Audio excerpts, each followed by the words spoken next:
마태복음 5장 13절에서 16절. 심령이 가난한 자는 복이 있나니 천국이 그들의 것이며 온유한 자는 복이 있나니 그들이 땅을 기업으로 받을 것이며 긍휼히 여기는 자는 복이 있나니 그들이 긍휼히 여김을 받을 것이며 화평케 하는 자는 복이 있나니 그들이 하나님의 아들이라 일컬음을 받을 것이며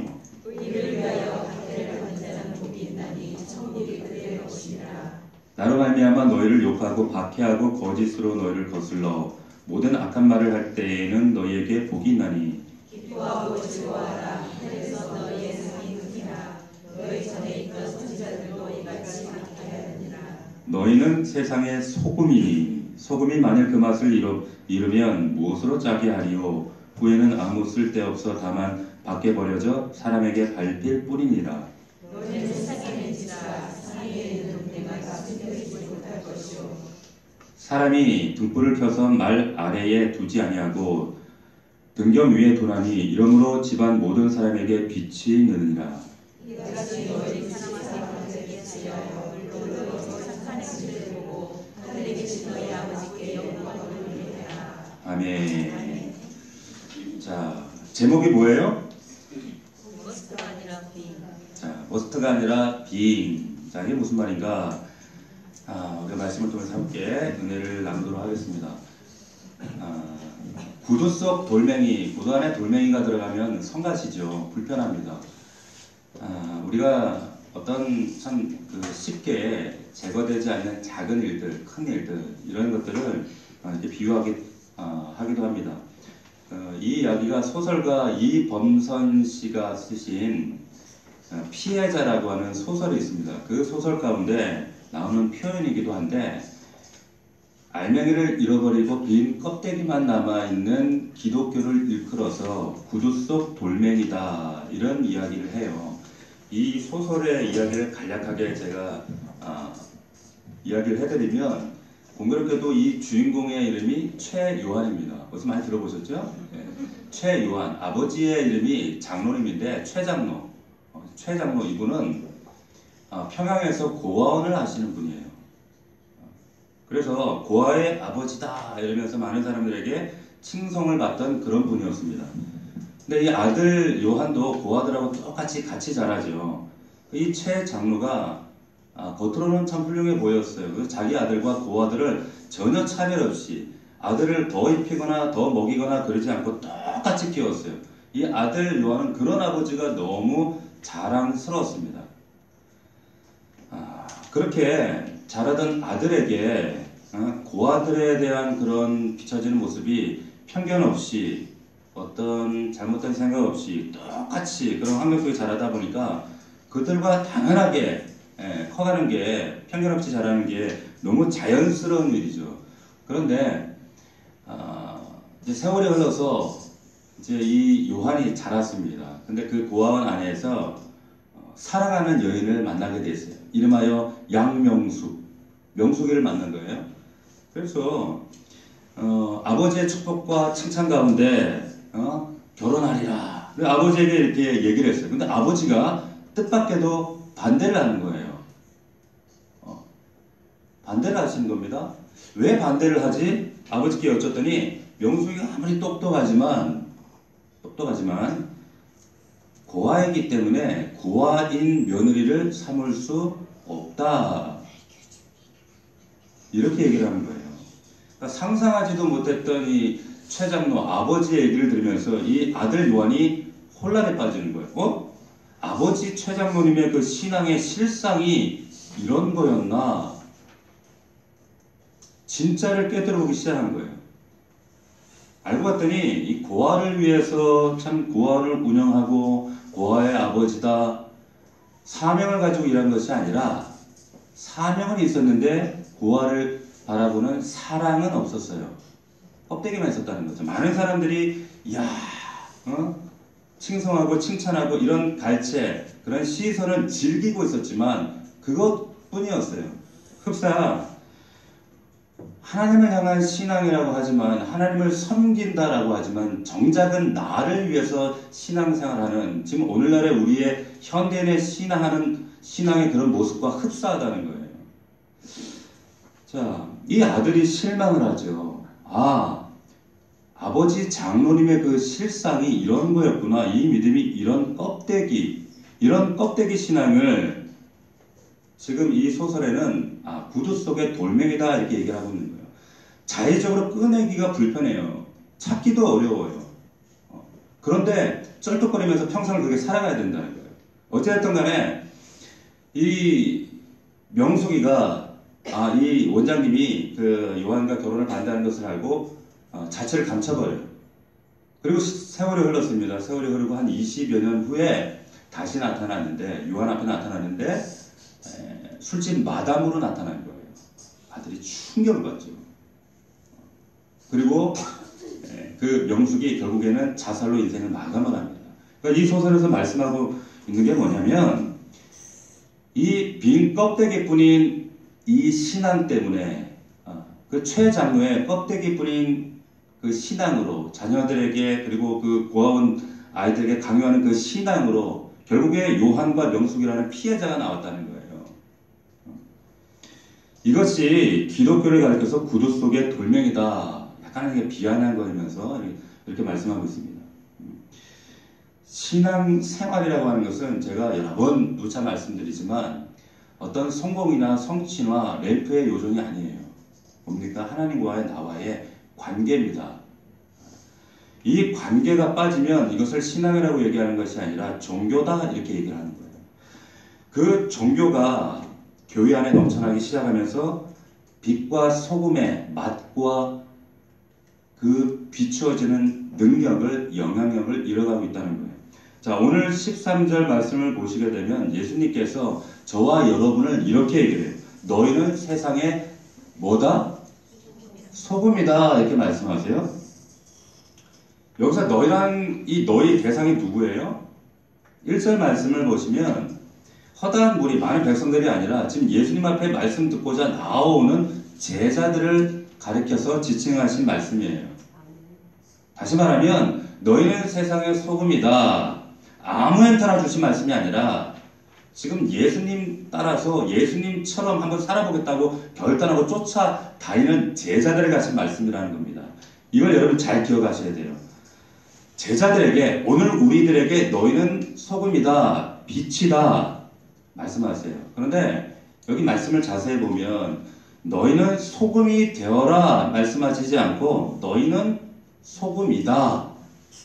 너희는 빛이 되어라 말씀하시지 않고 빛이다 말씀하시는 겁니다. 다시 말하면 너희는 장차 나를 따라다니면 소금이 될 것이다, 빛이 될 것이다가 아니라 너희는 이미 소금이다, 빛이다 말씀하시는 거예요. 아주 다른 문제예요. 이거는.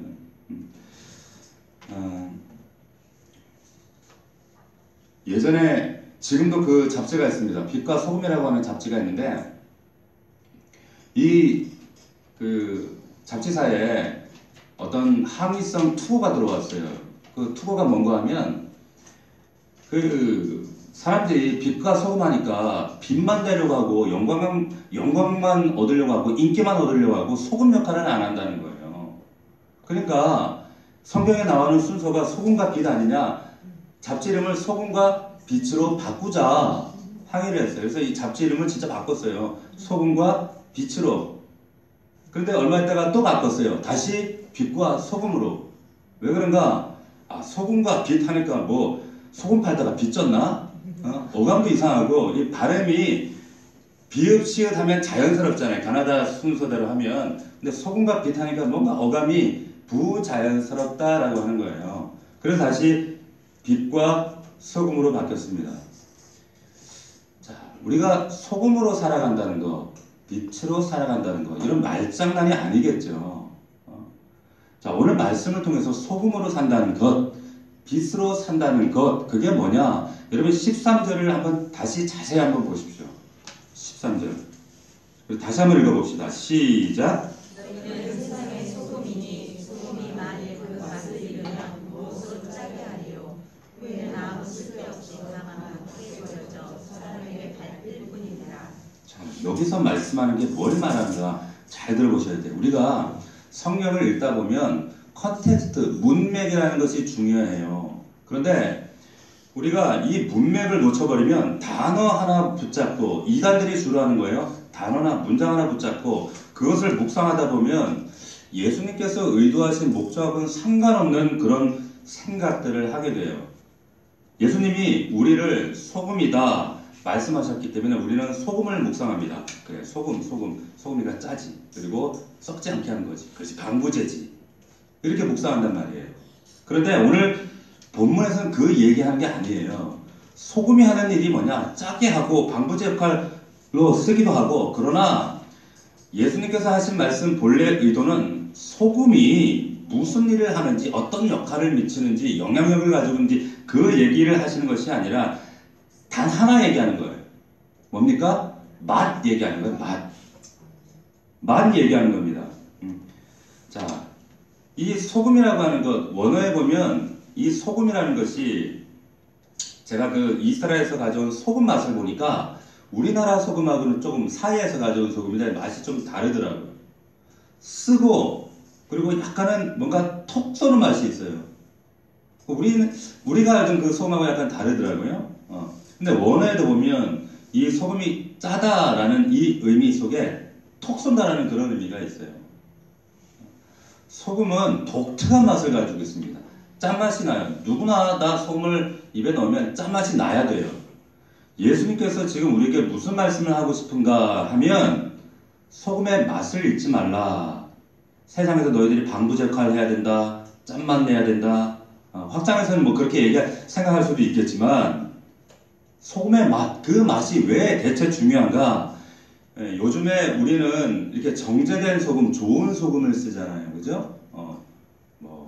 아주 죽염이다, 천일염이다, 신안에서 가져온 그런 좋은 소금, 이런 소금들을 쓰는데, 당시에 이스라엘 사람들이 쓰던 소금은 그런 가루로 된 소금이 아니었어요. 어떤 소금인가? 사해에 가면 소금기를 먹으면 돌덩이들이 있습니다. 돌덩이가 있어요. 그런 돌들을 써요. 우리 살림하는 주부들은 아시죠? 요리할 때 망을 쓰잖아요. 망. 그래서 거기에 어떤 계피도 넣고 여러 가지 양념거리 넣어서 이렇게 국물을 우릴 때 망에 넣는단 말이에요. 소금도 마찬가지예요. 소금 돌덩어리를 망에 넣고 요리에 거기에 담궈요. 돌덩어리를. 그럼 소금기가 빠져서 그 소금기가 음식 위에 골고루 배이겠죠. 그런 거예요. 그런데 이것을 자꾸 넣었다 뺐다 하면 어떻게 돼요? 소금기가 다 빠져요. 그럼 뭐만 남아요? 돌만 남아요. 그러면 아무 쓸데가 없는 거예요. 예수님이 이제 그 얘기 하시는 거예요. 그래서 그 후에는 아무 쓸데없어 다만 밖에 버려져 사람들에게 발패일 뿐이다 하시는 얘기가 그 얘기예요. 그러니까 돌덩이였습니다. 자, 그런데 그 맛이 뭔가라고 하는 거예요. 그 맛이. 그 맛을 잃으면 안 되는데, 헬무트 틸리케라고 하는 독일의 고백교회, 나치에 저항해서 싸웠던 그 목사님이 계세요. 그 목사님이 현실과 믿음 사이라고 하는 글이 있는데, 그 글 가운데 이런 이야기를 쓰고 계세요. 뭐라고 하셨냐면, 어떤 신부의 얘기를 다루면서 이런 얘기를 하고 있습니다. 이 신부가 하루는 내가 정말 하나님 앞에 정직하게 신실하게 한번 잘 살아보려고 애쓰는 진짜 신부였어요. 그런데 이걸 검증받을 길이 없잖아요. 그래서 가까운 그 스승님을 찾아갔습니다. 그 스승님에게 찾아가서 진짜 신앙이 뭔지 여러 가지를 이제 그 멘토에게 좋은 말씀을 듣는데, 그 멘토 스승이 이런 얘기를 하는 거예요. 뭐라고 얘기하는가 하면, 예수는 너희에게 세상의 꿀이라고 말씀하시지 않고 세상의 소금이다 라고 말씀하셨다. 이런 정문 일침의 이런 교훈을 얘기해요. 너는 꿀이 아니라 소금이야. 예수님은 너희에게 세상의 꿀이 아니라 소금이라고 말씀하셨어. 그런 얘기를 하시는 거예요. 자, 대체 소금의 맛으로 살아간다는 게 뭔가? 그 맛은 다른 데 있는 것이 아니라 오늘 본문 말씀에 우리가 아까 읽었던 3절부터 10절까지의 말씀이 바로 그 맛이에요. 자, 3절부터 10절까지 이게 무슨 말인가? 무슨 뜻인가?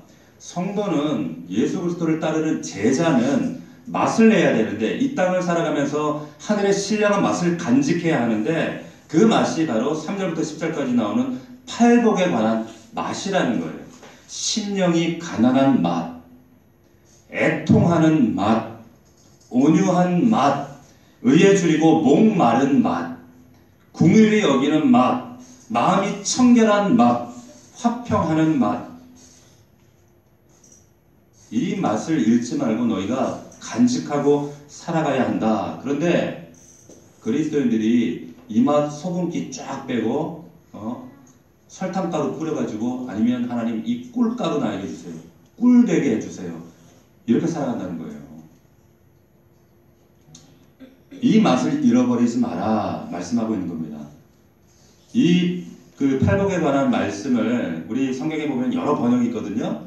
뭐 쉬운 성경, 뭐 또 현대어 성경, 공동번역 성경 여러 성경이 있는데 요즘 성경 가운데 메시지 성경이라는 게 있어요. 그 메시지 성경이 현대인들이 탁 와닿을 수 있도록 번역된 성경이 있는데 이 팔복을 어떻게 번역해 놨는가 여러분 한번 들어보십시오. 벼랑 끝에 서 있는 너희는 복이 있다.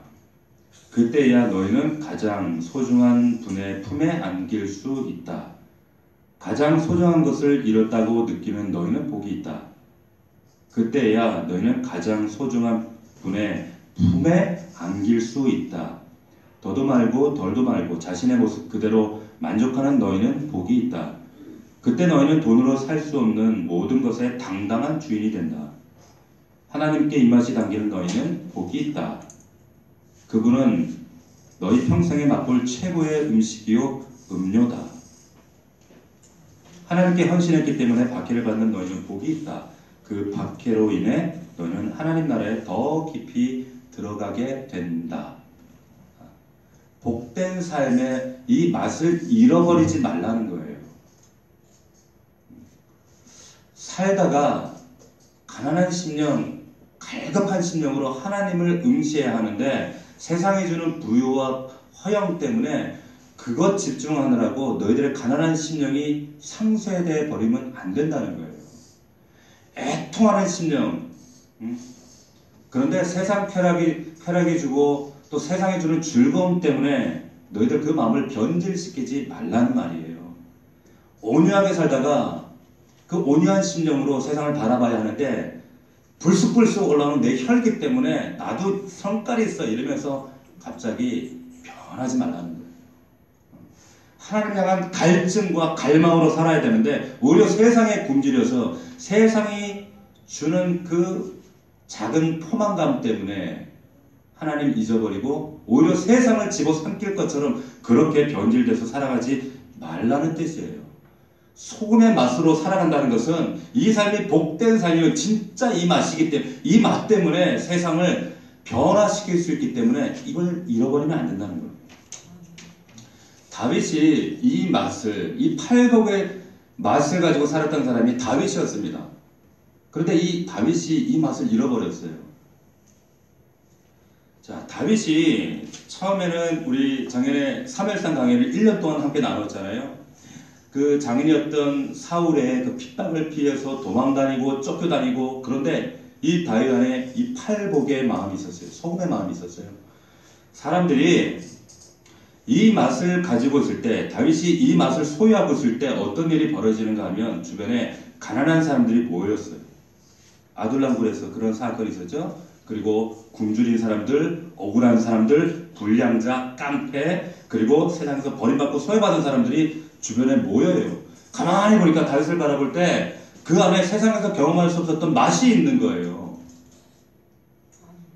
세상 사람들이 가지지 못했던 그 맛이 보여요. 아, 저 맛을 보면 살만 나겠구나. 저 맛 때문에 궁금증이 생기고 호기심이 생기고 그 맛으로 모이는 거예요. 그런데 다윗이 어느 날 변질됩니다. 얼마든지 예수 잘 믿다가도요, 교회 안에 종교성으로 살아가게 되면 착가방 들고 교회만 다니다 보면 얼마든지 이렇게 맛을 잃어버리고 맛을 잃어버리지도 모른 채 살아갈 수 있어요. 다윗이 왕이 되었는데 궁중 안에서 전쟁이 일어났는데 전쟁도 안 나고 어슬렁어슬렁 걸어다녀요. 그러다가 하나님도 잊어버리고 그 맛을 잃어버렸을 때 어떠한 삶으로 변질되어지는가? 결국에 자녀들이 근친상간하고 반역이 일어나고 반란이 일어나고 그리고 궁중 안에서 형제 간의 칼부림이 일어나는 이런 일들이 벌어나게 되더라는 거예요. 맛을 잃어버렸을 때. 예수님께서 지금 저와 여러분들에게 너희가 소금의 맛, 너희가 소금이다 말씀하세요. 소금이다. 이 팔복의 맛을 잃어버리면 안 된다. 이 맛을 잃어버릴 때 여전히 우리는 허니버터처럼 달콤한 꿀을 원하고 초코칩처럼 세상이 주는 달콤한 맛에 익숙해서요. 소고기 쫙 빼고 내 육신의 소욕대로 살아간다는 거예요. 아까 잠시 말씀드렸던 이 헬무트 틸리테라고 하는 목사님이 이 소금의 영향력에 대해서 어떻게 말씀하고 있는가 한번 들어보세요. 이렇게 말씀해요. 실제로 소금 한 알갱이의 위력이 얼마나 막강한 효과를 낼 때가 많은지 한 명의 그리스도인들이 험담이나 음담 패설을 듣고도 웃지 않을 때 좌중에 김 빠진 분위기는 그 소금 덕분에 맛을 되찾는다. 음모와 적의에 몰린 공동체에서 한 사람이 용서를 실천하면 갑자기 그 상황 속에 치유의 요인이 개입된다. 한 명의 그리스도인이 힘든 상황 속에서도 기꺼이 신앙을 공표하면 모임이나 그룹 전체 분위기에 일순간 시원한 바닷바람처럼 짠맛이 돈다. 그 결과 세상 사람들이 귀를 연다. 다시 말하면 고독한 그리스도는 위대한 약속을 받았다. 고독한 그리스도는 한 알갱이의 소금이다. 너무 소수인 고립이다. 가정과 일터에서 고립감을 느낀다. 그러나 덕분에 음식 전체가 변하고 어둠이 사라진다. 진짜 이 짠맛을 가지고 있는 그리스도인들이라면 이 맛 때문에 이 맛을 우리가 포기하지 않을 때, 이 팔복의 삶을 우리가 몸부림치며 살아갈 때 내 삶의 주변이 달라져요. 가정이 달라진다니까요. 그래서 전도가 되는 거예요. 전도해라 해서 전도되는 것이 아니라 베드로전서의 결론을 왜 오늘 본문 말씀으로 다루고 있는가? 베드로전서에서 어떤 말씀을 다루었습니까? 지난 13번 강해 동안 선행이에요. 선한 행실. 우리의 삶의 행실을 보고 믿지 않는 남편과 아내가 궁금증을 갖더라는 거예요. 세상 사람들이 왜 저들은 나보다 잘날 것이 없고 자랑할 것이 없는데 왜 저렇게 기쁨과 감사와 고난 가운데서도 흔들리지 않지? 그 궁금증을 자아내게 한다는 거예요. 그 선한 행실을 통해서. 이것이 소금의 맛이다. 이 소금의 맛을 여러분들 삶 가운데 간직하고 있는가? 이 팔복의 삶을 우리 심령 안에 여전히 애통하는 심령이 있는가? 온유한 마음, 의에 줄이고 목마른 마음이 있는가? 그렇다면 여러분들은 지금 소금으로 살아가고 계신 거예요. 자, 두 번째입니다. 14절에 보면 예수님이 이제 또 다른 비유를 말씀하시죠. 너희는 세상에 뭐다? 빛이다 말씀하세요. 너희 스타다, 너 별대 된다, 너 아이돌 되라 이런 얘기가 아니라 유명인 돼서 영광 올려라 이런 얘기가 아니라 너희가 빛이다. 자, 그러면서 우리 5절 말씀을 같이 한번 읽어봅시다. 15절 시작. 사람이 눈물을 써서 말하게 되지 않냐고 유명하게 되나니 이것이 모든 사람에게 그치느니라. 자, 말이 뭐예요? 말. 쉽게 생각하면 큰 그릇이라고 생각하시면 돼요. 왜 식당 같은 데 하면 우리 교회 김장할 때도 보면 큰 그릇 있잖아요. 그거 스냉으로 된 거. 그런 그릇이라고 생각하시면 돼요. 그런데 이게 무슨 말이냐면 어떤 그림인가 하면 방 안에 촛불을 켜잖아요. 근데 바람을 불면 초가 꺼져요. 꺼지지 않도록 초 위에 큰 그릇을 덮어둬요. 그러면 초가 꺼질까요? 안 꺼질까요? 너무 진지하게 고민하지 마세요. 이건 단순한 거예요. 이게 뭐 어려워 이게. 안 꺼지지. 예? 근데 덮어두면 초는 안 꺼지는데 방 안은 어떻게 돼요? 컴컴해지지. 그런 말이에요. 그죠? 자, 근데 예수님께서 지금 무슨 말씀을 하고 싶으신 건가? 많은 그리스도인들이, 저와 여러분들이 빛으로 살아가요. 그런데 어떤 생각을 하는가? 내 신앙, 내 믿음, 나만 잘하면 되지 뭐. 이것만 꺼지지 않으면 되지 하고 내 삶의 현장에 커다란 그릇을 삶에 던져놓고 덮어놓고 이거 안 꺼졌다. 내 믿음 지켰다. 라고 자부하는데 급급하다는 거예요. 자, 그러면 불은 안 꺼지는데 내 믿음은 하나 지켰는데 무슨 말이에요? 깜깜하다는 거예요. 더 큰 문제는 뭐냐? 세상만 깜깜한 것이 아니라 그 영혼도 깜깜해요. 깜깜한 거 몰라요. 여러분, 빛이라고 하는 것은 인기나 유행을 얻어서 뭐 유명인되라 그래서 하나님께 우리 아들이 서울대 갔습니다. 할렐루야 하나님께 영광. 그게 빛대라는 의미가 아니에요. 그게 영광 아니에요. 자, 오늘 분명히 16절 말씀에 보면 이와 같은 말씀이 있죠. 이같이 너희 빛이 뭐냐? 사람 앞에 비치게 하여 그들로 너희 착한 행실을 보고, 그 빛이 뭐예요? 너희 착한 행실이라고 하는 거예요. 빛은 착한 선한 행실을 말하는 거예요. 행실. 빛으로 살아간다는 건 아주 구체적입니다. 구체적.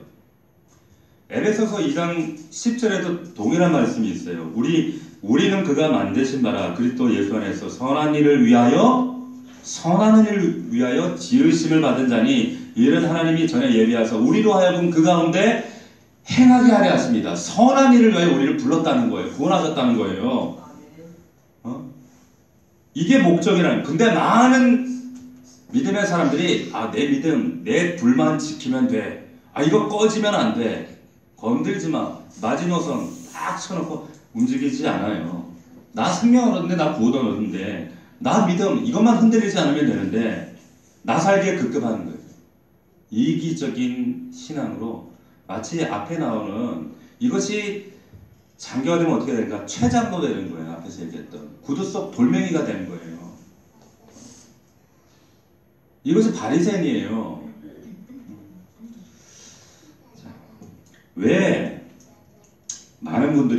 많은 성도들이 분명히 순종해야 될 말씀이에요. 자, 이 구체적인 선한 행실이 뭔가 그 내용이 뭔가 하면 5장 17절부터 7장까지 이제 너희가 살인하지 말고 간음하지 말고 형제들 사랑하고 형제를 향해서 바보라고 라라고 얘기하지 말고 너희가 가난한 자를 돕고 또 음욕을 품지 말고 이런 이 소금의 맛을 잃지 않으면서 이 하늘의 윤리를 가지고 너희가 이렇게 살아야 돼 구체적인 내용, 선한 행실의 내용을 5장 17절부터 7장 마지막까지 이것을 산상순으로 말씀하고 있어요.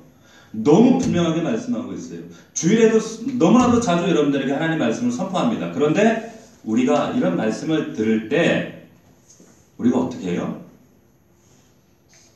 즉각적으로 반응하지 않아요. 순종하지 않습니다. 왜 순종하지 않을까요? 깊이 생각해요. 여러분, 그런데 진짜 순종할 때는요, 순종은 깊이 고민하거나 재고하지 않습니다. 요단강 밟아라. 하나님 잠깐만요. 한번 제가 고민 한번 해보고 빠지면 빠지고 에봇이 젖으면 이것을 말리는데 한 4일 걸리고 이런 게 생각 안 해요. 순종은요 생각하지 않아요. 아멘. 즉각하는 거예요. 근데 왜 고민하는지 아세요? 불순종하려고 핑계를 찾기 때문에 그런 거예요. 그래서 생각이 많아져요. 그리고 핑계거리를 찾고 또 이런 이유 저런 이유 내 인간적인 생각 합리화를 찾다가 결국에 어떻게 합니까? 불순종. 제가 형편이 이래요. 제 삶이 이래요. 핑계대는 겁니다. 이것이 빛을 말로 덮어두는 거예요. 말로 덮어두는 거예요. 여러분, 이 두 가지, 소금으로 살아라, 너희가 소금이다, 빛이다, 이게 구체적으로 뭘 말하는가, 어떻게 살아야 되는가, 맛을 잃지 않고 그 빛을 너희 스스로 자의로 가리지 말고 구두 속 돌멩이처럼 그렇게 불편하고 성가시게 너희들 인생을 그런 췌장로처럼 살지 말고 하나님 앞에서 정말 주님이 사셨던 걸어가셨던 그 소금과 빛으로 살아가야 된다 이 말씀하고 계시는 거예요. 자 여러분 이 소금과 빛으로 제일 먼저 사셨던 분이 누굽니까? 예수님이세요. 그분은 이 세상에 소금과 빛으로 오셨어요. 십자가를 지시기까지 그 유대인들이 핍박하고 빨가벗기고 옷 뺏기고 고통을 주고 그리고 소금의 맛을 잃어버리도록 근데 끝까지 맛을 잃어버리지 않으셨어요. 팔복의 삶을 사셨잖아요. 그 이방인들이 그렇게 핍박을 하는 박해 가운데서도 끝까지 그 빛으로 살기를 포기하지 않으셨던 이유가 뭔가? 이유가 뭘까요? 사랑하기 때문에 그래요. 세상을 사랑하기 때문에. 그런데 여러분 안에 우리 안에 과연 주님이 품으셨던 그 사랑이 있는가? 사랑이 없어요. 하나님 사랑한다고요? 하나님 사랑하시는 분만 아멘. 또 이렇게 여기 갑자기 자신감 확 사라져, 그죠? 하나님을 사랑해서 그 은혜 사랑해서 그런 첫사랑의 감격도 있고 은혜도 있는데 그래서 신앙생활 한다고 내 손으로 자부하고 있었는데 막상 최장목처럼 결정적인 순간에 실상을 딱 끄집어내면 하나님 사랑 아니요. 하나님 사랑해서 그런 것이 아니라 사실은 자기를 사랑해서 신앙생활을 한 거예요. 하나님을 섬긴 게 아니라 자기를 섬기기 위해서 하나님을 보험처럼 섬기고 있었어요. 맛이 안 나죠. 종교에만 남아있는 거예요. 세상 사람들이 바라볼 때 야, 뭐 나나 니나 똑같네 하는 이유가 왜 그래요? 종교인으로 살아가기 때문에 그래요. 신앙은 대상 대신 하나님과 관계가 있어요. 그러나 신앙이 아닌 종교는요. 관계하고 아무 상관없어요. 열심히만 하면 돼요. 바리새인들이 열심히 나오면 돼요. 아니에요. 그게 아니에요. 여러분 이것이 사라지면 교회의 생명력이 사라집니다. 바다가 왜 썩지 않을까요? 잘 생각해 보세요. 바다가 왜 썩지 않을까요? 소금 실컷 얘기했는데 목사님 소금이죠. 짜니까. 아니에요. 여러분 바다가 썩지 않는 게 소금 때문에 썩지 않는 게 아니에요. 왜 썩지 않는지 아세요? 달의 인력 때문에 썩지 않는 거예요. 달이 가까이 보름달이 뜨면 바닷물이 확 올라가죠. 썰물과 밀물 때문에 그 인력 때문에 바다가 출렁이 있기 때문에 썩지 않는 거지 소금 때문에 썩지 않는 게 아닙니다. 여러분들이 세상에서 가정에서 사회에서 여러분들이 다 소금의 맛이야 이런다고 세상이 안 썩어요? 썩어요. 그럼에도 불구하고 여러분들이 그 생명력을 그 맛을 잃지 말아야 되는 이유는 뭐냐?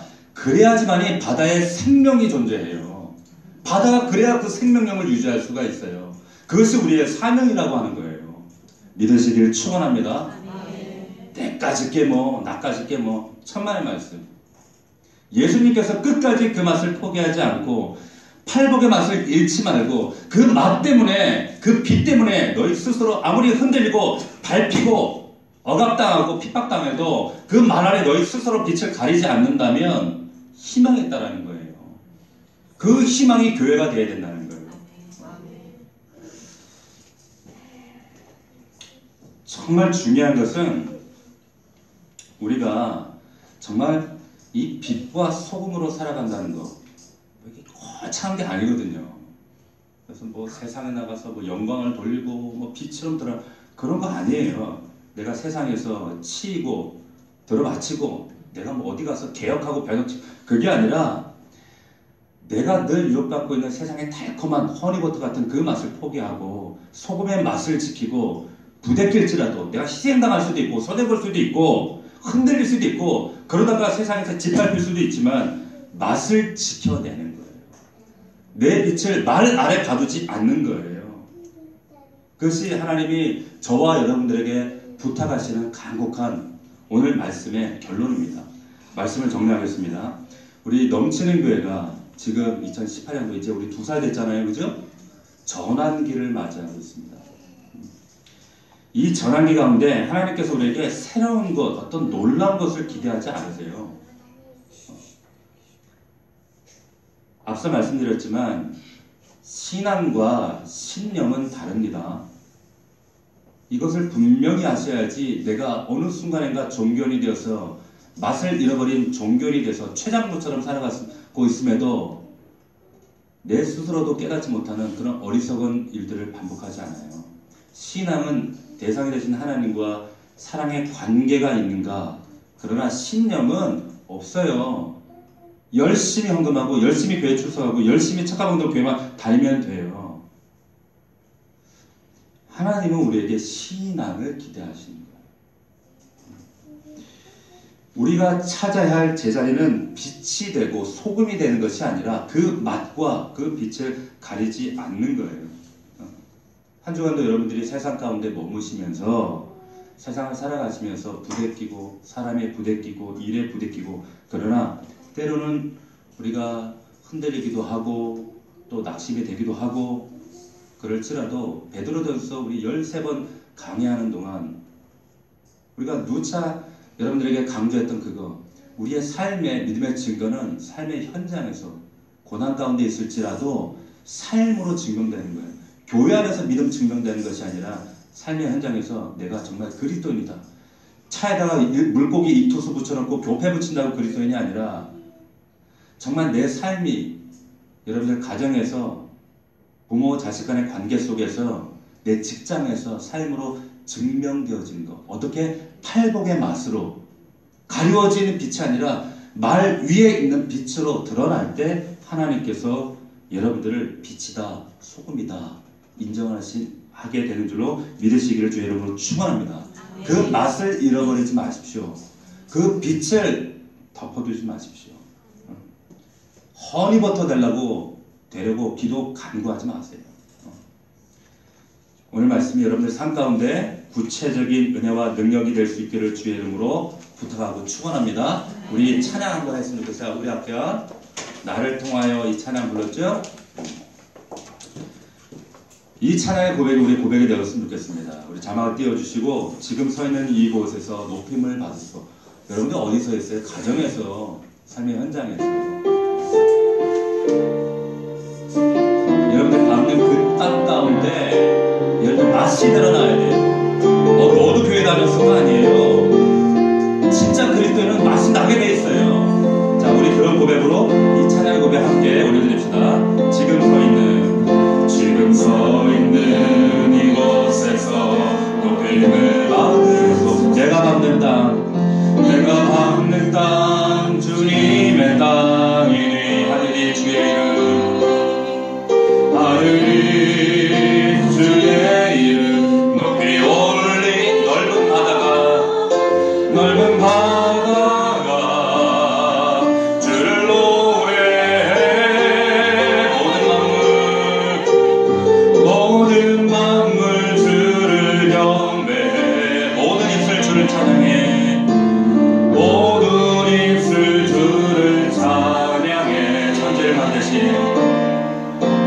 천지를 만드신 만물을 통치자. 높임을 받으소서. 내 평생에 주의 이름 높이. 어느 곳에서든지 주님을 예배하리라. 내가 밟는 모든 땅 아버지의 영광이 선포되야 하리. 찬양하며 주님을 예배할 때 하늘 가득한 주의 영광 보리라. 나를 통하여 나의 입술을 인하여 주의 이름 높임을 받으소서. 우리 다시 한번 지금 서 있는 이곳에서 높임을 받으소서. 내가 밟는 땅 주님의 땅이니 하늘이 주의 이름 높이 올리며 넓은 바다가 주를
하늘 가득한 주의 영광 보리라.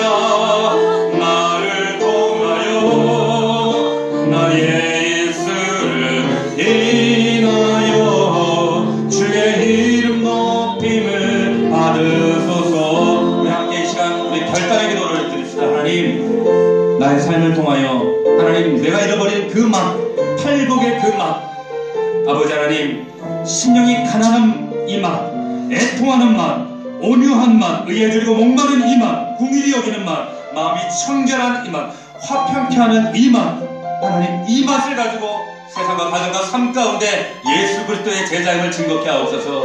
이 맛을 잃어버린 아버지 지난해 시간 삶들을 하나님 용서하여 주셔서 하나님, 나는 소금입니다, 빛입니다, 나라에 가두지 않겠습니다. 그리스도의 사명과 하나님 내게 허락하신 이 귀한 놀라운 은혜를 하나님 감추지 않겠습니다. 십자가의 은혜와 능력으로 우리 가정과 삶을 하나님 주 예수 그리스도의 그 손 위에 올려놓겠습니다. 아버지 하나님 역사하시고 하나님 선한 행실로 말미암아 우리의 삶의 역사들로 말미암아 하나님을 온전히 영화롭게 하는 우리 믿음의 사람들 되게 하여 주시옵소서. 우리 다 함께 믿음의 결단과 회개의 기도를 주님 앞에 올려드립니다. 다 함께 동성으로 기도합니다.